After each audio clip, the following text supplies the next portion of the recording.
राजू एक व्यापारी आदमी था। उसके गांव के बाहर एक छोटी सी मैकेनिक की दुकान थी।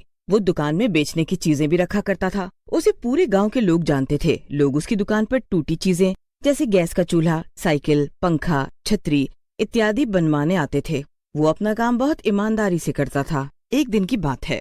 अरे भाई राजू, कैसे हो? मैं ठीक हूँ घनश्याम। तुम बताओ, कैसे चल रहा है? सब ठीक तो है? हाँ, सब ठीक है। और काम धंधा सब ठीक चल रहा है ना? हाँ, सब ईश्वर की कृपा है। बस कभी कभी मार्केट थोड़ा ऊपर नीचे रहता है। बस प्रभु की कृपा है, कुछ पैसे आ जाते हैं घर पे। अच्छा सुन राजू, जरा ये मेरे बेटे की साइकिल को देखना, क्या हुआ? कल से मुझे परेशान करके रखा है। रुको जरा एक बार देखता हूँ, कहाँ दिक्कत आ रही है। अरे इसकी चेन में तो जंग लग गया है, इसीलिए लगता है कि ये ठीक से चल नहीं पा रही। चलो कोई बात नहीं, कल आ जाना शाम को, ठीक कर दूंगा तब तक। हाँ हाँ, कोई बात नहीं, पर कल जरूर कर देना। हाँ हाँ, तुम चिंता मत करो। तुम तो मेरे जिगरी यार हो, तुम्हारा काम तो मैं सबसे पहले करूंगा। अच्छा हाँ, हो सकता है कल मैं बाहर रहूं, तो यहाँ रख दूंगा दुकान में, तो तुम ले जाना। अच्छा राजू, तुम्हारी दुकान थोड़ी पुरानी सी लगती है, इसे नया रंग करके चमका दो। थोड़ा सा खर्चा आएगा, लेकिन दुकान की मरम्मत भी हो जाएगी। हाँ, कह तो सही रहे हो भाई, पर अभी इतना खर्चा नहीं कर सकता। बेटे की पढ़ाई के लिए पैसे बचाए हैं। तुम तो जानते हो आजकल बच्चों को पढ़ाना कितना मुश्किल हो गया है। उसकी फीस देने के बाद जो बचता है, उसी से सब चीज देखता हूँ। काफी वक्त से मैं भी सोच रहा था, लेकिन जब थोड़े पैसे जोड़ लूंगा तब करूंगा। तब तक जैसा चल रहा है ठीक है। तुम अपना काम बहुत ईमानदारी और निष्ठा से करते हो। देखना, ईश्वर तुम्हें खूब तरक्की देगा, इसीलिए तुम चिंता मत करो, सब ठीक होगा। मुझे अपनी मेहनत और ईश्वर पर यकीन है घनश्याम। बस वही थोड़ा जब हालात बिगड़ जाते हैं तो दुखी हो जाता हूँ। चलो खैर, तुम्हारा काम हो जाएगा कल तक, तुम आ जाना शाम तक। चलो बढ़िया, अच्छा तो ठीक है, फिर मैं चलता हूँ भाई।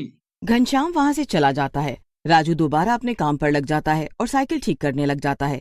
तभी एक अजीब सी कदकाठी वाला लंगड़ा व्यक्ति वहाँ आता है और दुकान के सामने आकर खड़ा हो जाता है। कोई है दुकान में? जी कहिए, क्या काम है? ये छाता ठीक कर दीजिए, ठीक से खुल नहीं रहा है।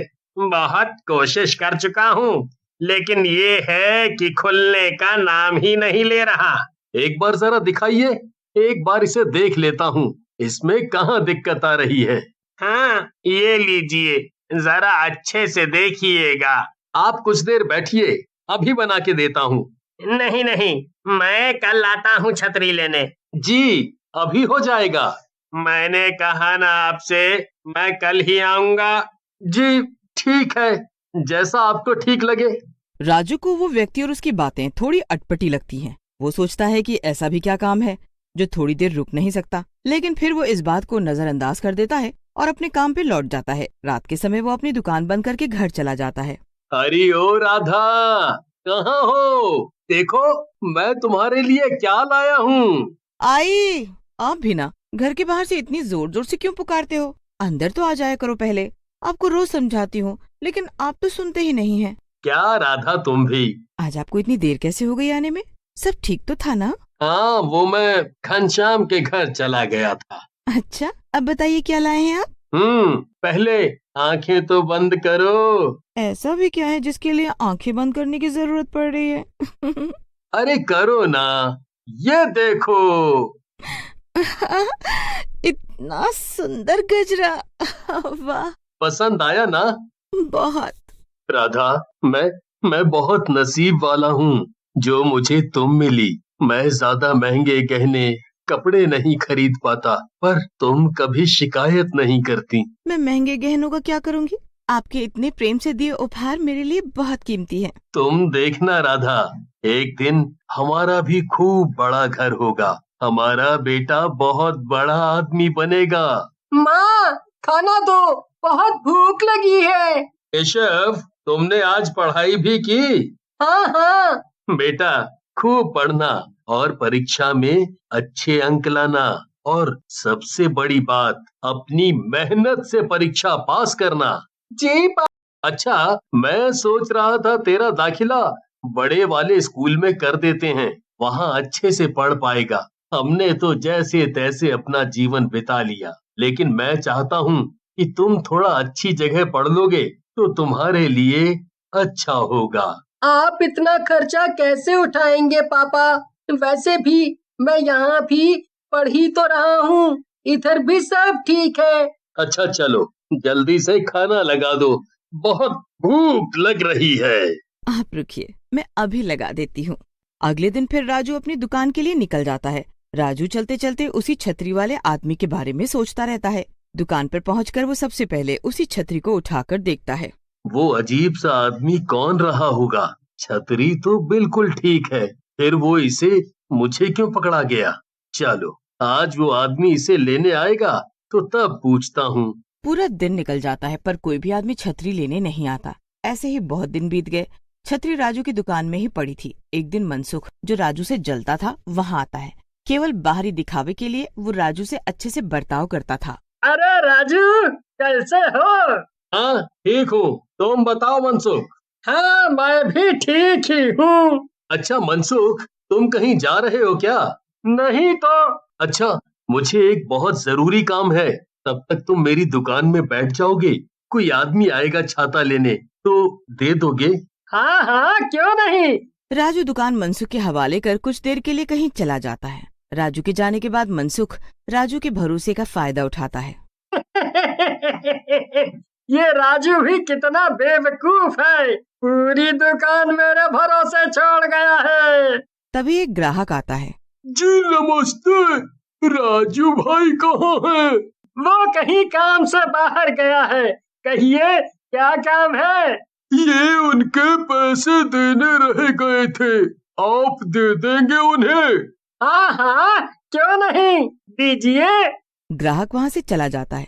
मनसुख अपने मन में सोचने लगता है। एक काम करता हूँ, इन पैसों को छुपा लेता हूँ, राजू को नहीं बताऊंगा कि कोई पैसे दे गया। कुछ समय बाद जब राजू वापस आता है। उफ, बहुत धूप है, मेरा तो दम निकल गया। हो गया काम जिसके लिए गए थे? हाँ, हो गया। कोई आया तो नहीं दुकान में? नहीं नहीं, कोई नहीं आया। छतरी लेने भी नहीं आया कोई क्या? कैसी छतरी? अरे ये छाता कब से दुकान में पड़ा हुआ है, कोई आता ही नहीं इसे लेने।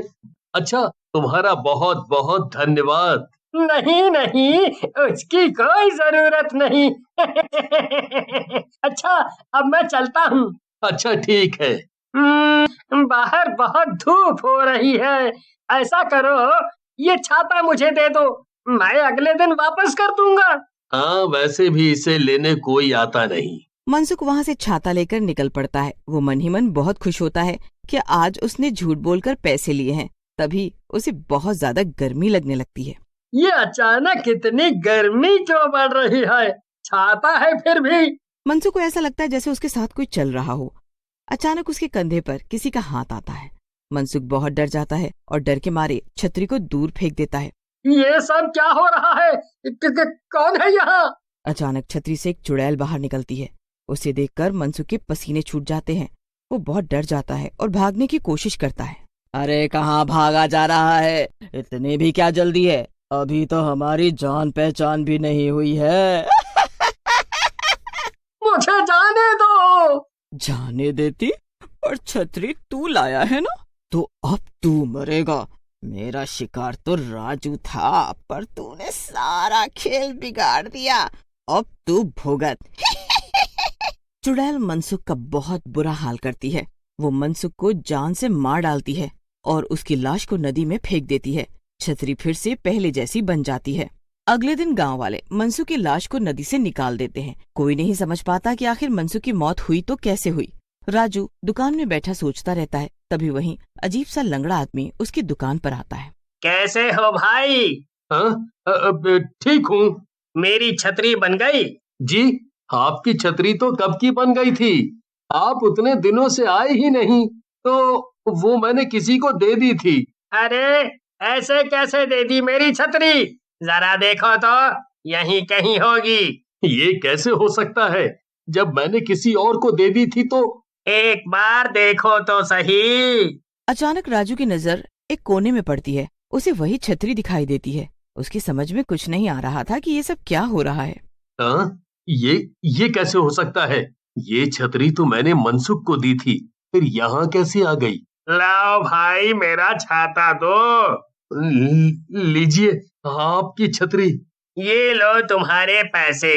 जी, इसकी कोई जरूरत नहीं। जरूरत क्यों नहीं है? तुम्हारे हक के पैसे हैं, रख लो। राजू को कुछ भी समझ नहीं आया। ये उसके लिए बहुत बड़ी पहेली बन के रह गया था।